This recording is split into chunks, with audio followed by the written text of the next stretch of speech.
Welcome to back my YouTube channel. Please listen to me just 2 minutes. Please don't my YouTube channel unsubscribe. Please support me. And I am a Christian and I am a Jesus believe. Please support me and listen and Jesus message please. तो आइए दोस्तों हम परमेश्वर का जीवित वचन देखेंगे।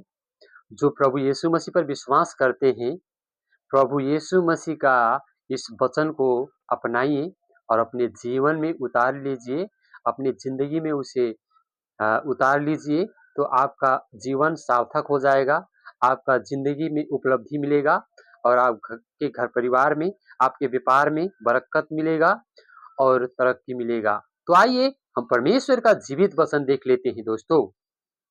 हमें बाइबल का वचन जो हमें बताता है, सिखाता है, वो देख लेते हैं। आइए दोस्तों फिर देखते हैं हम यशायाह का पुस्तक। इस वचन पर आप बिलीव कीजिए, विश्वास कीजिए, तो आपका जिंदगी बदल जाएगा। आपकी बीमारी, आपकी परेशानी, हर एक प्रकार के कष्ट, पीड़ा, समस्या से आप छुटकारा पाओगे यदि इस परमेश्वर का, प्रभु यीशु मसीह का जीवित वचन पर अपना जीवन यदि अपने आप पर इस वचन को उतार लोगे, जीवन बदल दोगे, तो ही आशीष मिलेगा दोस्तों। आइए हम परमेश्वर का वचन देख लेते हैं। यशायाह का पुस्तक और उसका 43 43 चैप्टर वर्स 2। आइए हम देखते हैं। तो ऐसा लिखा है, जब तू जल में होकर जाए मैं तेरे संग संग रहूंगा, और जब तू नदियों में होकर चले तब वह तुझे न डुबा सकेगी। जब तू आग में चला तब तुझे आंच न लगी, और उसकी लो तुझे न जला सकी। परमेश्वर का वचन देखिए दोस्तों, जब यीशु मसीह पर विश्वास करते हो ना, तो आप नदियों के किनारे नदियां होकर जाओ या आग की लपेट में होकर जाओ, लेकिन वो नदियां के में कुछ भी आपको कर ना सकेगा, और वो आग की लपेट भी आपको कुछ ना कर सकेगा। आज हम देखते हैं ना प्रभु, जो आग में देखे गए, जो सदा जो दानियल के हम देखते हैं, तो इस वजह से परमेश्वर आपके साथ में, परमेश्वर आपसे प्रेम करता है, वो आपसे निरंतर कंटिन्यू आपसे लव करता है, प्यार करता है और मोहब्बत करता है दोस्तों। तो ये वचन यदि आप अपनी जिंदगी में जब अपनाओगे तो ही इसका उपलब्धि मिलेगा।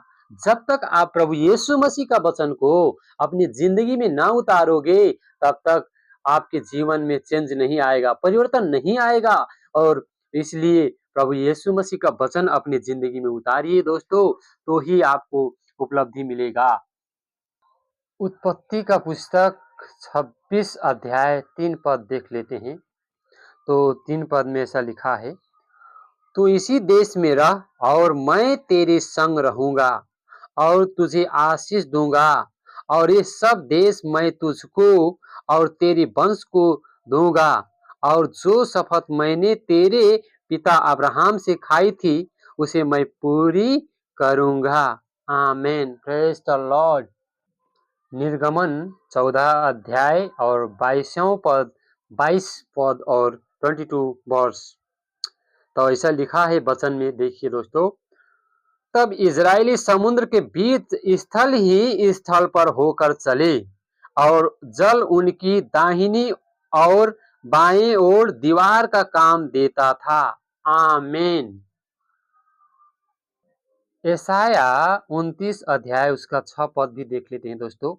सेनाओं का यहोवा अचानक बादल गरजता, भूमि को कांपता और महाध्वनि करता, बवंडर और आंधी चलाता और नष्ट करने वाली अग्नि भटकता हुआ उसके पास आएगा। आमीन। यशायाह का पुस्तक और चैप्टर 30 और 30 अध्याय का 27 पद भी देख लेते हैं दोस्तों।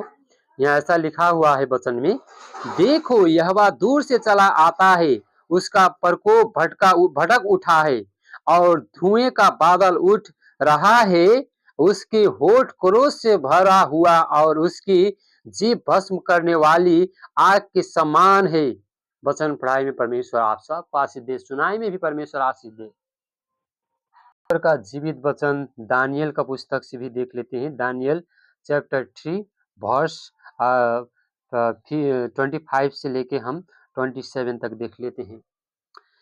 फिर उसने कहा, अब मैं देखता हूं कि 4 पुरुष आग के बीच खुले हुए टहल रहे हैं और उनको कुछ भी हानि नहीं पहुंची, और चौथे पुरुष का स्वरूप ईश्वर के पुत्र के सदृश्य है। फिर नबूकदनेस्वर उस धधकते हुए भट्ठे के द्वार के पास जाकर कहने लगा, हे सदक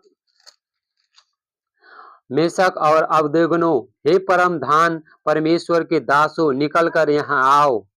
यह सुनकर सदक मेशक और अबेदनगो आग के बीच से निकल आए।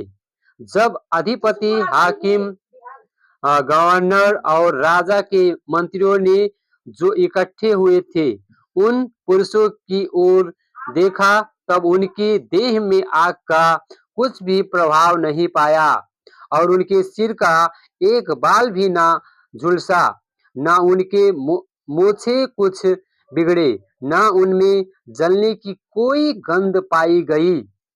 परमेश्वर आप सबको आशीष दे, आमीन। तो आग से होकर जाइए और नदियों होकर जाइए। परमेश्वर आपको हमेशा सुरक्षित रखेगा और सुरक्षा देगा हमेशा, हर एक पल, हर एक घड़ी, हर एक समय आपको परमेश्वर सुरक्षित रखेगा, क्योंकि परमेश्वर ये कह रहा है।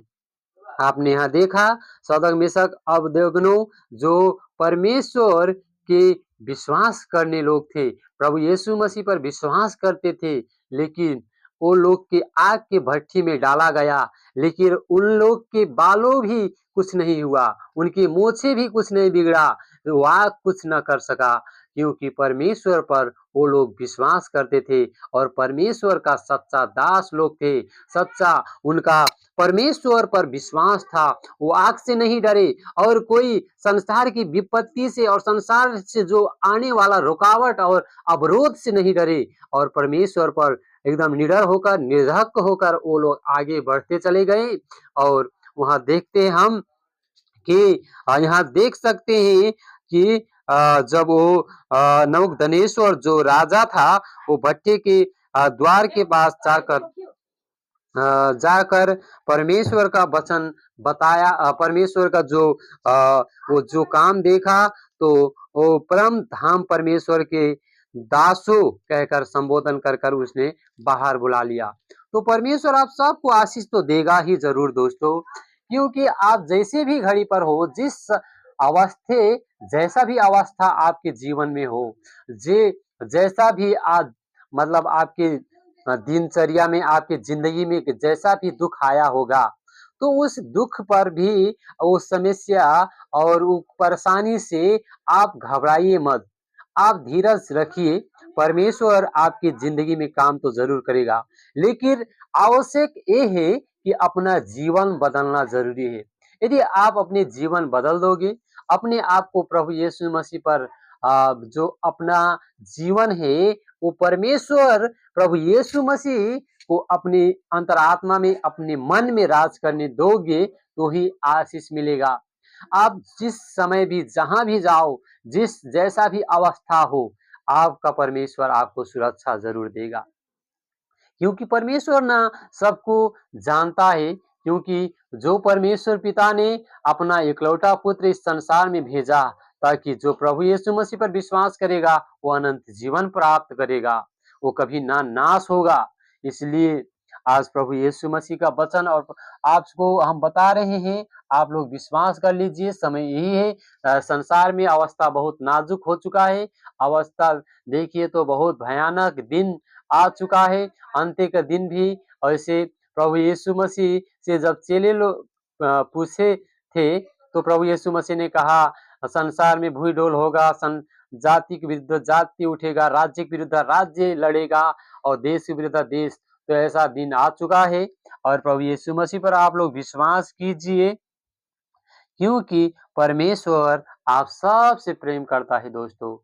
आज यदि आप यीशु मसीह पर विश्वास करते हो तो आमीन जरूर लिखना, और हमारे इस मैसेज को क्रिश्चियन जो ख्रिस्ट का जो परमेश्वर का वचन है इसे ज़्यादा से ज़्यादा शेयर कर देना और हमारे यूट्यूब चैनल को सब्सक्राइब जरूर कर लेना। सबको जय मसीह की।